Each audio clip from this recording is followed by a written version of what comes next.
Lord, maayong adlaw kanatong tanan nga igsuon through online.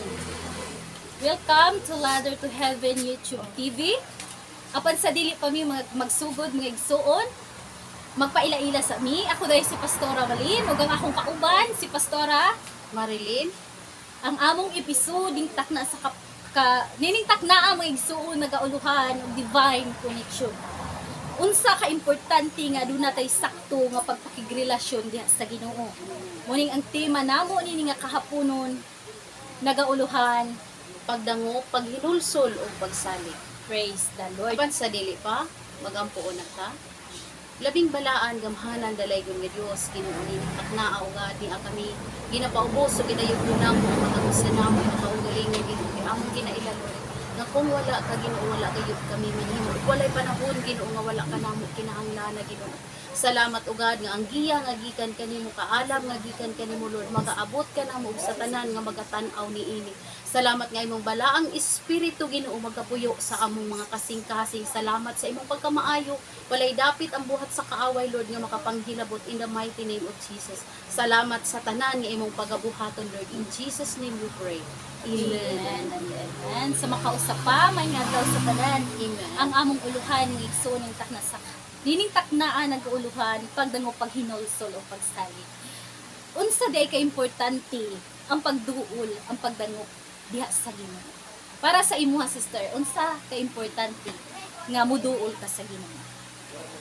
Importante gid na siya nga moduol ta sa Ginoo. Tungod kay sa ato ang pagduol sa Ginoo, diha man ang tinuod nga kasiguruhan, assurance sa matag usa sa ato. Kay kini ato ang kinabuhi, dili man ni ato iyaha man ni sa Ginoo. Mo nang kinahanglan ta nga moduol ug mudangop sa iyaha, di ba sister?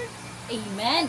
Munang mga igsuon, importante ang pagduol sa Dios. Kay dili man mahimo nga mituot ta sa Ginoo. Moingon ta ni tuot ta sa Ginoo, apan wala ta ni dangop sa Ginoo. Kay matud pa sa pulong sa Ginoo sa Hebreo 11:6, walay makapahimuot sa Dios kun dili pinaagi sa pagtuo. Kay ang muduol sa Dios kinahanglan dili nga mutuo nga adunay Dios ug gantihan niya ang nangita nga niya. Buti pasabot nga igsuon. Gantihan sa Dios ang muduol sa iyaha. Nga kung dili day ta muduol sa Dios, unsaon nato pagkadawat sa ganti nga gikan sa Ginoo. Diba sister? Amen. Kay dili man gud pasabot nga ang tao nakaila sa Ginoo, nakaduol na siya. Tungod kay daghan kita, dili lang ingon nga isa duha tulo tanan kita nakaila kita sa Ginoo. Apan atong huna-hunaon nga ang ato bang pagkaila sa Ginoo tinud-anay ba nga pagkaila gikan ba sa atong kasing-kasing nga pagkaila diha sa Ginoo. Kay nagingon bitaw ang pulong sa Ginoo diha sa Mateo 7:21 nga dili ang tanan nagtawag kanako Ginoo Ginoo makasulod sa gingharian sa langit kun dili kadto lamang nagtuman sa kabubuton sa akong amahan nga ato sa langit. Munay isa mga igsuon nga lisod. Kay lisod ang pagtuman sa kabubuton sa Dios sa matag usa kanato. Nakaila ta Ginoo pero susihon ug usisahon nato kung unsa ang atong pagkaila ug pagdangop diha sa Ginoo. Di ba sister? Amen. Praise the Lord. Mo nang mga igsuon, kinahanglan gyud di ay nga muduol ka sa Ginoo. No? Kay matud pa sa Isaiah 45:22, dangop kanako katawhan sa tibuok kalibutan, kay ako mo ang Dios o wala na ilahin. Mga igsuon ko, ning taknaa walay laing Dios nga makaluwas kanato.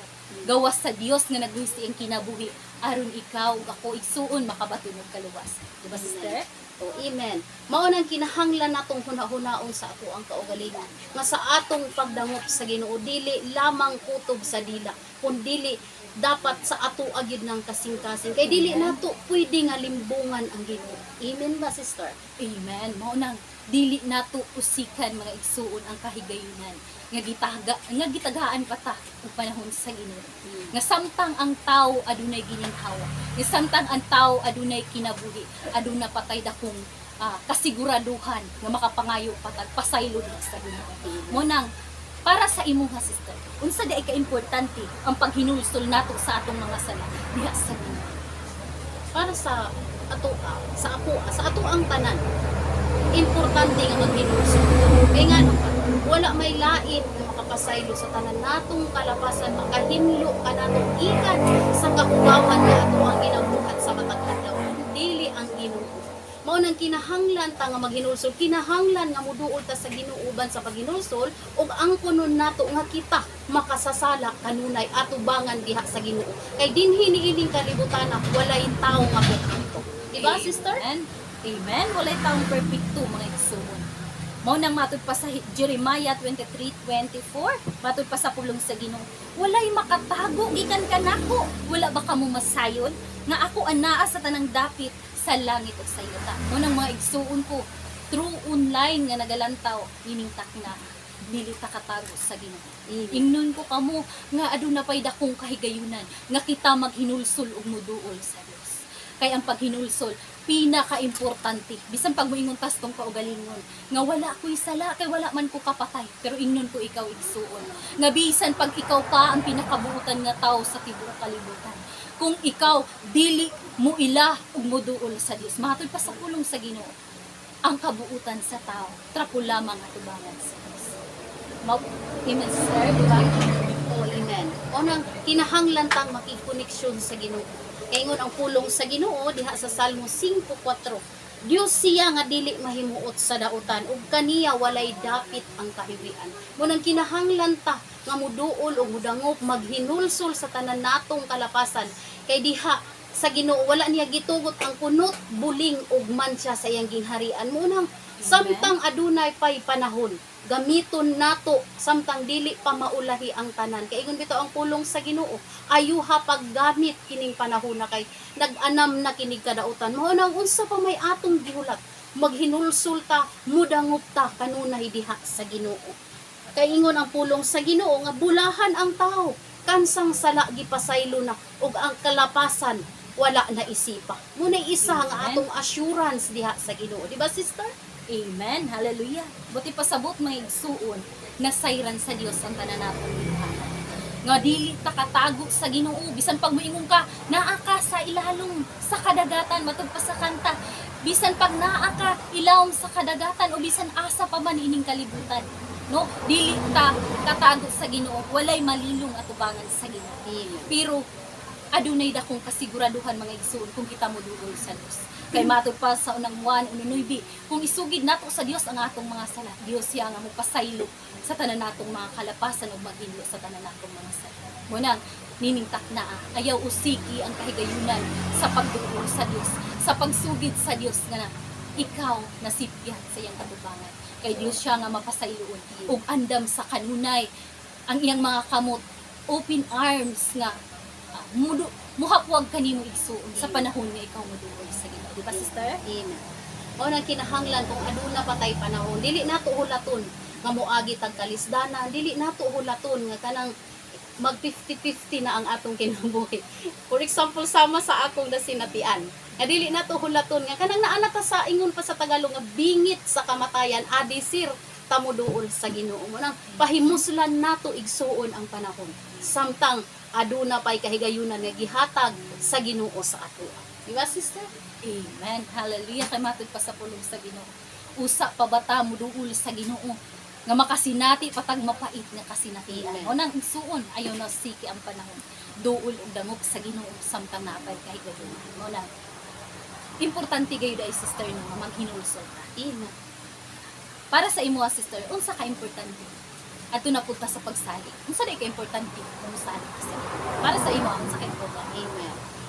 Importante gid ang pagsalig diha sa Ginoo. Kay diha sa atong pagsalig sa Ginoo, diha ang kaluwasan, diha ang tinuod nga kasiguruhan nga atong mabatunan ug atong kanang gipangandoy ba sa ato ang kinabuhi, di ba? Wala may lain nga makahatag ana sa ato kundili ang atong buhing Dios lamang. Wala nay lain pa. Di ba, sister? Amen. Hallelujah. Kay matud pa sa pulong sa Ginoo nga igsuon.